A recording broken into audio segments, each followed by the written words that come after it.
आज इस बुलेटिन में बात होगी जंतर मंतर पर तेज होते युवाओं के आंदोलन की।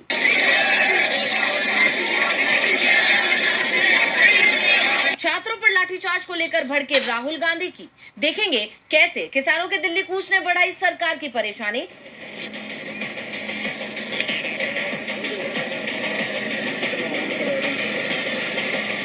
संसद सत्र में क्यों बौखलाई मोदी सरकार। और ये प्राइम मिनिस्टर जी जो है खुद सबको डराने की कोशिश करते हैं। जानेंगे कि सुप्रीम कोर्ट पहुंची शिवसेना यूवीटी और बुलेटिन के आखिर में देखेंगे जाने माने कार्टूनिस्ट इरफान की किस खबर पर पड़ी तिरछी नजर। लेकिन दिन भर की तमाम बड़ी खबरों से पहले एक नजर आज की सुर्खियों पर।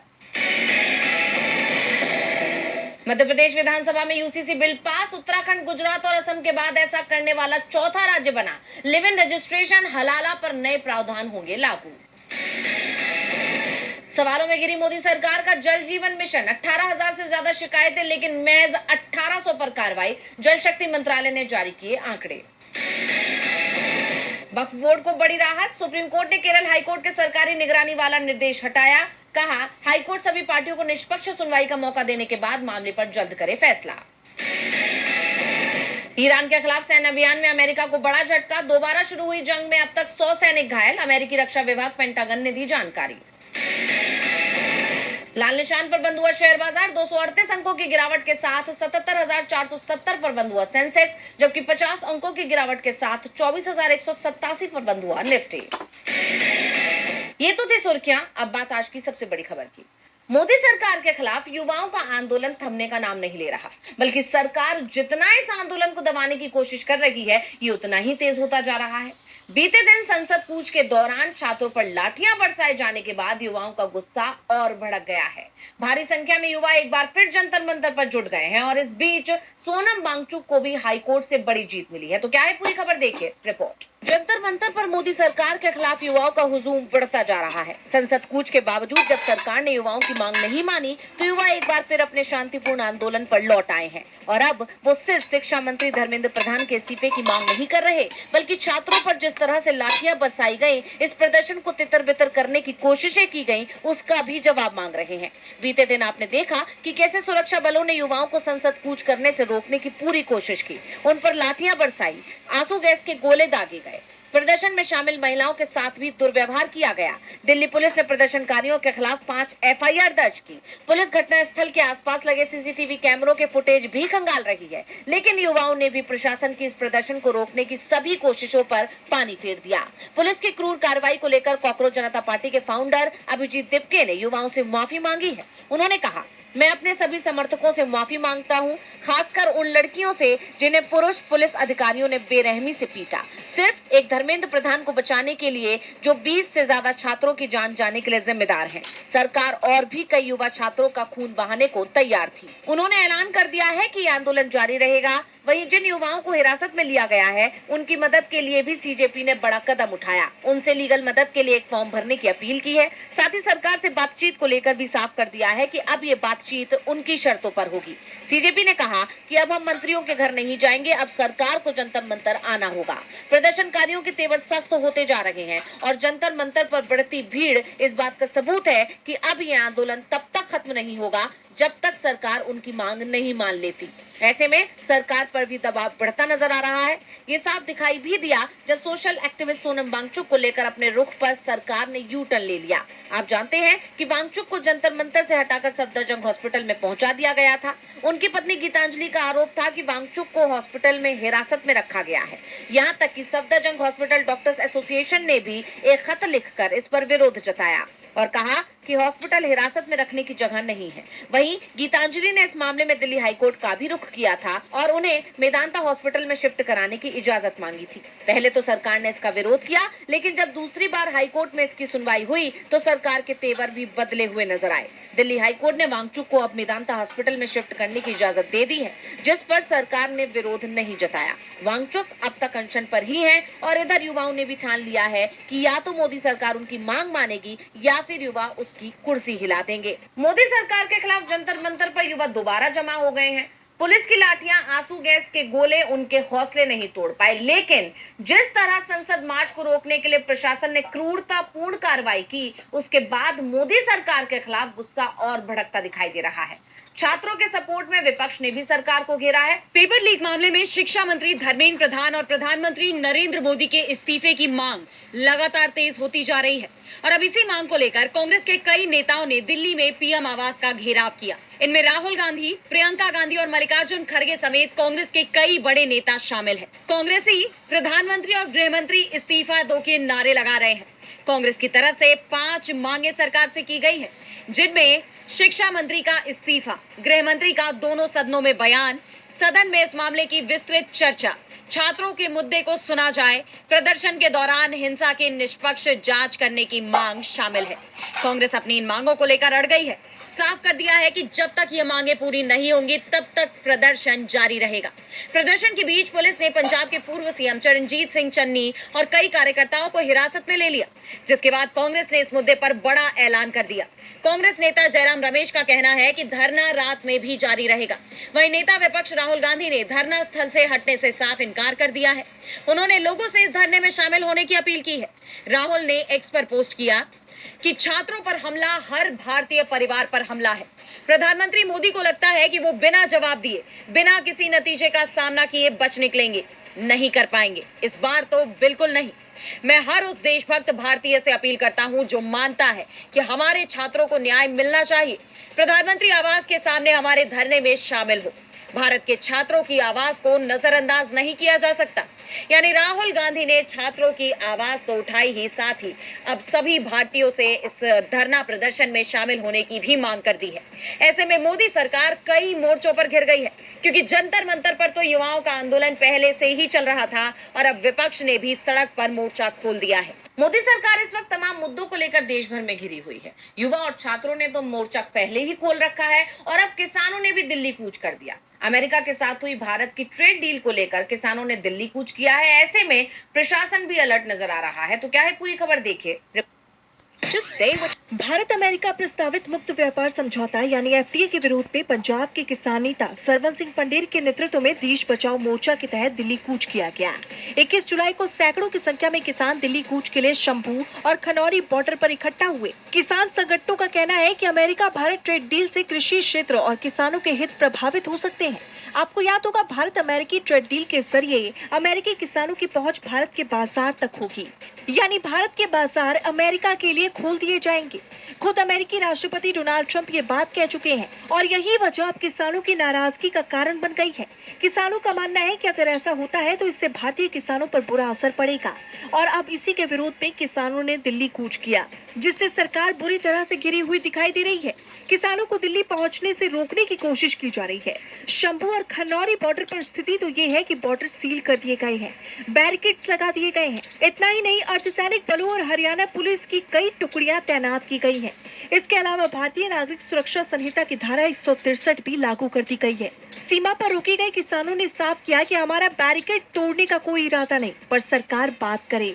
सुनिए सरवन सिंह पंडेर ने क्या कुछ कहा। देखिए, हरियाणा के कृषि मंत्री ने कहा कि हमारा मांग पत्र भी लिया और कहा है कि आपने हमें कहा कि केंद्रीय मंत्री शिवराज चौहान से वार्ता कराई जाए, तो बोला मैं अवश्य करता हूं। उन्होंने आश्वासन भी दिया कि 8-10 दिन में मेरा दफ्तर आपको चिट्ठी देगा, उनसे वार्ता करवाएंगे। किसानों ने अपना ज्ञापन सौंप दिया है, लेकिन केंद्र की तरफ से अभी तक बातचीत की कोई कोशिश नहीं की गई, जिससे किसानों का गुस्सा बढ़ना तय माना जा रहा है। वहीं इस पर सियासत भी गर्मा गई है। विपक्ष ने भी किसानों के हक में आवाज बुलंद करते हुए सरकार के खिलाफ मोर्चा खोल दिया है। कांग्रेस सांसद दीपेंद्र सिंह हुड्डा ने कहा कि इस सरकार ने किसानों के साथ पहले ही बहुत बड़ा धोखा किया। वहीं कांग्रेस की युवा विंग ने कहा, किसानों के रास्ते में बैरिकेड्स लगा दिए गए। किसान देश विरोधी भारत अमेरिका के व्यापार समझौते पर जवाब मांग रहे हैं, लेकिन भ्रष्ट भाजपा सरकार के पास जवाब नहीं, सिर्फ पुलिस और बैरिकेड्स हैं। मोदी जी आखिर जनता के सवालों से इतनी घबराहट क्यों? यानी साफ है कि किसानों के मुद्दे पर भी सरकार बुरी तरह गिर गई है। अब देखना ये होगा कि किसानों की मांग पर सरकार झुकती है या नहीं। किसानों के सामने एक बार फिर सरकार झुक गई है। किसानों के साथ केंद्र सरकार अब बातचीत को तैयार हो गई है। गिरफ्तार किसानों को रिहा करने को भी तैयार हो गई है और 10 दिनों में केंद्रीय कृषि मंत्री शिवराज सिंह चौहान के साथ किसानों की बातचीत होगी। किसानों के सामने सरकार बैकफुट पर दिख रही है, वहीं संसद विपक्ष ने भी सरकार को घेर लिया है। तो कैसा रहा संसद सत्र का दूसरा दिन, जानेंगे रिपोर्ट में। संसद के मानसून सत्र के दूसरे दिन सत्ता पक्ष और विपक्ष के बीच जबरदस्त टकराव देखने को मिला। सदन की कार्यवाही शुरू होते ही विपक्षी सांसदों ने नीट यूजी 2026 पेपर लीक मामले और प्रदर्शनकारी छात्रों पर हुई कार्रवाई को लेकर जोरदार नारेबाजी शुरू कर दी। विपक्ष की मांग थी कि इस मुद्दे पर तत्काल चर्चा कराई जाए, लेकिन हंगामे के कारण सदन का माहौल लगातार गर्माता रहा। विपक्ष पेपर लीक, राम मंदिर, युवाओं के प्रदर्शन जैसे मुद्दों को लेकर तत्काल चर्चा की मांग दोहराता रहा। इस बीच लोकसभा में विपक्ष के नेता राहुल गांधी ने स्पीकर से मुलाकात कर इस मुद्दे पर तत्काल चर्चा कराने की मांग रखी। वहीं कांग्रेस अध्यक्ष मल्लिकार्जुन खड़गे ने सरकार पर संसद में विपक्ष की आवाज दबाने का आरोप लगाया। बात करना चाहते थे, उठाए, उस वक्त भी मौका नहीं दिया, लेकिन हमको जेल के जैसे अंदर रखा गया, बाहर आने नहीं दिया। क्या बात है? अरे पार्लियामेंट के बाहर भी अगर एमपीज नहीं आ सकते तो उनको सुरक्षा नहीं है तो किनको है?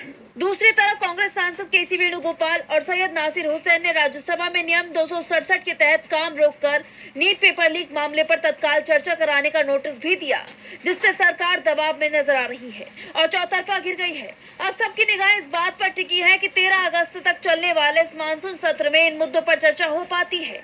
यह राजनीतिक टकराव इसी तरह जारी रहता है। संसद में विपक्ष ने सरकार के खिलाफ मोर्चा खोला हुआ है, जिसमें पेपर लीक से लेकर दल बदल कानून तक तमाम मुद्दों पर बहस देखी जा रही है। इस बीच शिवसेना यूबीटी सुप्रीम कोर्ट पहुंच गई। शिवसेना यूबीटी ने लोकसभा स्पीकर ओम बिरला के उस फैसले को चुनौती दी है जिसमें पार्टी के 6 सांसदों के शिंदे गुट में विलय को मंजूरी दे दी गई थी। उद्धव ठाकरे की पार्टी ने तत्काल सुनवाई की मांग की है। देखिए रिपोर्ट। महाराष्ट्र की राजनीति में एक बार फिर सियासी घमासान तेज हो गया है। शिवसेना यूबीटी ने अपने 6 सांसदों के एकनाथ शिंदे की अगुवाई वाली शिवसेना में विलय को मंजूरी देने के लोकसभा स्पीकर ओम बिरला के फैसले को सुप्रीम कोर्ट में चुनौती दी है।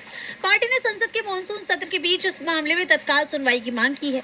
सुप्रीम कोर्ट में भारत के मुख्य न्यायाधीश न्यायमूर्ति सूर्यकांत की अध्यक्षता वाली पीठ के सामने वरिष्ठ अधिवक्ता देवदत्त कामत ने कहा कि इस फैसले से संसद में पार्टी की राजनीतिक गतिविधियां प्रभावित हो गई हैं। सुप्रीम कोर्ट ने शिवसेना यूबीटी की मांग पर जल्द सुनवाई का आश्वासन दे दिया है, जिसके बाद बीजेपी की मुश्किलें बढ़ना तय माना जा रहा है और बागी सांसदों की सदस्यता पर भी तलवार लटकती हुई नजर आ रही है। जैसा आप जानते हैं कि सियासी दल लगातार बीजेपी पर विपक्षी पार्टियों को तोड़ने का आरोप लगा रहा है। पहले बीजेपी ने बंगाल में टीएमसी को तोड़ा और अब महाराष्ट्र में शिवसेना यूबीटी को, लेकिन अब उद्धव की शिवसेना ने बीजेपी के खिलाफ मोर्चा खोल दिया है। जैसा आप जानते हैं कि संसद के मानसून सत्र से ठीक पहले लोकसभा स्पीकर ओम बिरला ने शिवसेना यूबीटी के 6 सांसदों के शिंदे गुट में विलय को मंजूरी दी थी। इस फैसले के बाद उद्धव ठाकरे के खेमे में लोकसभा में केवल 3 सांसद ही बचे हैं और शिंदे गुट में सांसदों की संख्या 13 हो गई है।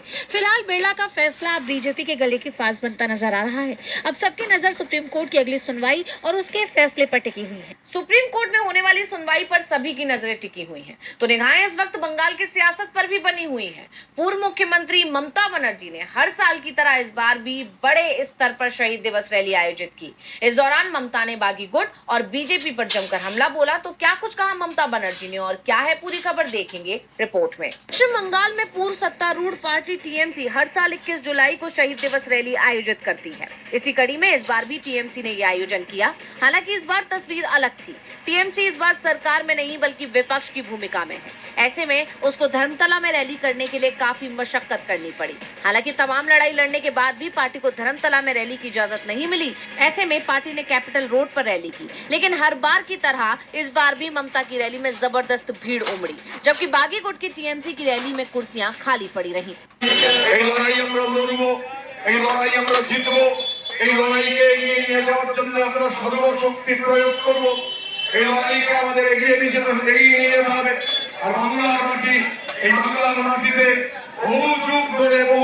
इस दौरान ममता बनर्जी ने जनता को संबोधित किया और बीजेपी पर भी करारा हमला बोला। ममता बनर्जी ने साफ कहा कि असली तृणमूल हम ही हैं, नेता चले गए हैं लेकिन कार्यकर्ता नहीं गए। इस दौरान उन्होंने बीजेपी के खिलाफ मोर्चा खोलते हुए ये भी कहा कि बीजेपी का खाना खाने से बेहतर है जेल का खाना खाना। याद रखिए, बीजेपी हमारे नेताजी सुभाष चंद्र बोस का अपमान कर रही है। कुछ गद्दारों ने चुनाव से पहले ही बीजेपी से संपर्क बना लिया था। चोर बीजेपी में शामिल हो गए हैं। इन 2 महीनों में उन्होंने जितना हो सका उतना पैसा हड़प लिया है। बीजेपी एक बुलडोजर सरकार है। अगर मैं रही तो बीजेपी को करारी शिकस्त दूंगी। मेरी कोई सुरक्षा नहीं है, आम लोग ही मेरी सुरक्षा है। जिन्होंने वोट लूटे हैं उन्हें एक दिन इसके नतीजे भुगतने होंगे। इस दौरान टीएमसी महासचिव अभिषेक बनर्जी ने भी जनता को संबोधित किया। उन्होंने कहा, हम जनता के साथ खड़े रहने की अपनी प्रतिबद्धता पर अड़िग हैं। चाहे कुछ भी हो जाए, अपने सिद्धांतों से प्रेरित, अपने संकल्प से मजबूत और अटूट भावना से संचालित होकर हम सत्य के लिए लड़ते रहेंगे और हर अन्याय के खिलाफ मजबूती से खड़े रहेंगे। हमारा दृढ़ विश्वास ही हमारी सबसे बड़ी ताकत है और जनता के प्रति हमारी प्रतिबद्धता कभी नहीं डगमगाएगी। ममता और अभिषेक के तेवर से ये साफ हो गया है कि भले ही पार्टी पहले से कुछ कमजोर हुई है, लेकिन उनके तल्ख तेवर अब भी बरकरार हैं, जो आने वाले समय में बीजेपी के लिए एक बड़ी चुनौती बन सकता है। ममता के हमले से बीजेपी की मुश्किलें बढ़ गई हैं, तो उत्तर प्रदेश में भी पार्टी की मुसीबत कम होने का नाम नहीं ले रही। अयोध्या के राम मंदिर चढ़ावा चोरी मामले में आए दिन नए खुलासे हो रहे हैं, जिससे सरकार पर कई सवाल खड़े हो गए और अब सीएम योगी ने नई एसआईटी बनाने की मंजूरी दे दी है। तो क्या है राम मंदिर मामले में अपडेट, जानेंगे रिपोर्ट में। अयोध्या के राम मंदिर चढ़ावा चोरी मामले में जांच तेज होती जा रही है। इस मामले पर सुप्रीम कोर्ट में लगातार बहस देखी जा रही है। बीते दिन ही सुप्रीम कोर्ट ने राज्य सरकार को फटकार लगाई, जिसके बाद राम मंदिर मामले में सुप्रीम कोर्ट वर्सेस राज्य सरकार की लड़ाई छिड़ गई। फिलहाल सीएम योगी ने नई एसआईटी बनाने की मंजूरी दे दी है, यानी उत्तर प्रदेश सरकार जल्द नई एसआईटी गठित कर सकती है। खबरों के मुताबिक बहुत जल्द नई एसआईटी का गठन हो सकता है। बताया जा रहा है कि सुप्रीम कोर्ट के आदेश के अनुपालन में नई एसआईटी की अध्यक्षता एक वरिष्ठ आईपीएस अधिकारी करेंगे। लखनऊ रेंज की आईजी किरण एस को नई एसआईटी का प्रमुख बनाया जा सकता है। एसआईटी में वित्त और प्रशासनिक विभाग के अन्य सीनियर अधिकारियों को भी शामिल किए जाने की संभावना है। एसआईटी पहले से दर्ज एफआईआर पर मामले की जांच करेगी। एसआईटी मामले से जुड़े सभी पुराने और नए फैक्ट्स और सबूतों की दोबारा गहराई से जांच करेगी और 30 जुलाई तक एसआईटी अपनी रिपोर्ट पेश कर देगी। और अब इस मामले की दोबारा जांच हुई तो न सिर्फ ये ज्यादा प्रभावी होगी, बल्कि अब तक की जांच और पूछताछ से बच गए लोगों पर भी कार्रवाई होने के आसार बढ़ जाएंगे। कोर्ट का यह आदेश ट्रस्ट के उन पदाधिकारियों को भी मुश्किल में डालेगा जिन पर तमाम सवाल उठते रहने के बावजूद कोई कार्रवाई नहीं हुई है। माना जा रहा है कि एसआईटी की दोबारा होने वाली जांच में आरोपियों की संख्या भी बढ़ सकती है। कई नए चेहरे सामने आ सकते हैं। इस बीच श्री राम जन्मभूमि तीर्थ क्षेत्र ट्रस्ट ने चढ़ावा चोरी मामले के बाद अपनी कार्य प्रणाली को ज्यादा पारदर्शी बनाने के लिए एक बड़ा कदम उठाया है। अब ट्रस्ट हर महीने की ऑडिट रिपोर्ट अपनी आधिकारिक वेबसाइट पर सार्वजनिक करेगा, ताकि करोड़ों राम भक्त मंदिर ट्रस्ट की गतिविधियों की जानकारी सीधे देख सके। अब एसआईटी की रिपोर्ट पर सबकी नजरें बनी हुई हैं। और बुलेटिन के आखिर में देखेंगे जाने माने कार्टूनिस्ट इरफान की किस खबर पर पड़ी तिरछी नजर।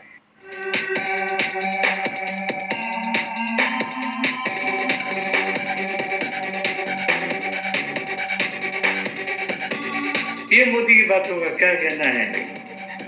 वो जो कहते हैं लोग सुनते हैं, लेकिन वो कहते हैं तो शायद उनको भी पता नहीं कि वो क्या कह रहे हैं और वो क्या रहा है। दरअसल उनका कहना ये है कि संसद में हर किसी को सुने जाना चाहिए, हर किसी को बोलने का पूरा अधिकार है, लेकिन सवाल नहीं होना चाहिए। अब देखिए ना, संसद के बाहर क्या हो रहा है, उनकी आवाज़ सुने जाने का मौका मिलना चाहिए कि नहीं मिलना चाहिए। बच्चे बाहर अपनी आवाज़ लेकर के आए, वहाँ पर अपनी मांगें लेकर के आए, तो क्या उसके बदले में बच्चों को लाठीचार्ज